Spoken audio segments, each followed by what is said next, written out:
விஜய் அவர்களுடைய தாவேகா தமிழக வெற்றி கழகம் கட்சி நடத்தின அந்த ஒரு பொதுக்கூட்டம் இது கரூரில் ஒரு இருண்ட நாளாக மாறுச்சு. எல்லாருக்குமே தெரியும் அது பற்றி. கிட்டத்தட்ட 41 பேர் மரணம் சொல்லப்படுது. சில பேர் கர்ப்பிணி பெண்கள். ஸோ அவங்க உள்ளே இருக்கிற குழந்தையும் சேர்த்தா எண்ணிக்கை கூடுமோ என்னமோ. சின்ன சின்ன குழந்தைங்க 1.5 வயசு குழந்தை ஒரு பொண்ணு இறந்து போயிருக்காங்க. இந்த மாதிரி நிறைய அத்தனை பொண்ணுங்க, சின்ன சின்ன பசங்க, இளம் வயது பசங்க அப்படி மாதிரி தமிழ்நாட்டை உலுக்கி போட்டுடுச்சு. எல்லாருமே அன்னைக்கு நைட்டு நடந்த அந்த சம்பவம் நடந்து 1 hour 2 hourல மோடியிலிருந்து அமித்ஷா அவர்களிலிருந்து எல்லாரும் அதை பற்றி பேசினாங்க. ஆனால் நம்ம விஜய் அவர்கள் அந்த இடத்த விட்டு ஓடுனாப்புல. ஸோ இப்போ வரைக்கும் பார்த்தீங்கன்னா இது சம்மந்தமான வழக்கு எல்லாமே நடைபெற்று கொண்டு இருக்கிறது. எல்லாருமே சொல்கிற ஒரே விஷயம், யாரையோ தேடுறேன்னு சொல்கிறீங்க, புஷி ஆனது தேடுறேன்னு சொல்கிறீங்க, ஆதவர்ஜனை தேடுறேன்னு சொல்கிறீங்க, விஜயை ஏன் எதுவும் சொல்ல மாட்டேங்கிறீங்க, முதல்ல விஜயை பிடிச்சி ஜெயிலில் போடுங்க, முதல்ல விஜயை கைது பண்ணுங்க அப்படின்னு சொல்லிட்டு எல்லாரும் நம்ம சொல்லிக்கிட்டு இருக்காங்க. ட்விட்டரில் எல்லாமே நம்ம பார்த்துக்கிட்டு இருக்கோம். இருந்தாலும் விஜய் அவர்கள்கிட்ட இப்போ வரைக்கும் எதுவும் அவங்க விசாரணை ஸ்டார்ட் பண்ணாங்களா எதுவுமே தெரில.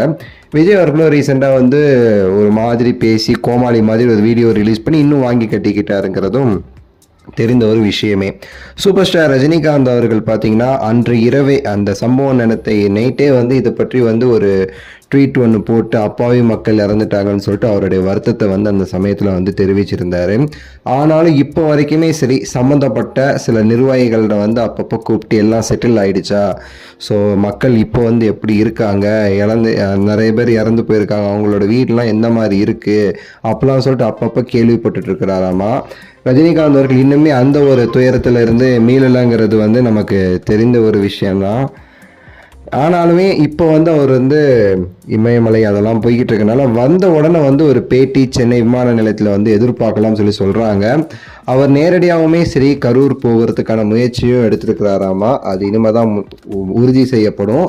ஆனால் விமான நிலையம் வந்த பிறகோ இல்லை இந்த வீடியோ பார்க்குற அந்த டைமில் வந்திருந்தாருன்னா இன்னும் சில நாட்கள்லேயே ஒரு பேட்டி ரஜினிகாந்த் அவர்கள் இதை பற்றி கொடுப்பார் அப்படின்னு சொல்லப்படுது. ஸோ பொறுத்திருந்து பார்ப்போம். விஜய் அவர்கள் எதுவும் பேசாமல் இருக்கார். ஓப்பனாக வெளியே ரஜினிகாந்த் அவர்களுமே விஜய் அவர்களுக்கு அட்வைஸ் பண்ணியிருக்காரு, போய் பாருங்கள், அதை பற்றி நீங்கள் தான் முக்கியமாக யோசிக்கணும், அந்த மக்களை சந்திங்கன்னு சொல்லி பேசினதா ஒரு தகவல் இருக்குது. பார்ப்போம், உங்கள் கருத்து சொல்லுங்கள். நன்றி, வணக்கம், மகிழ்ச்சி.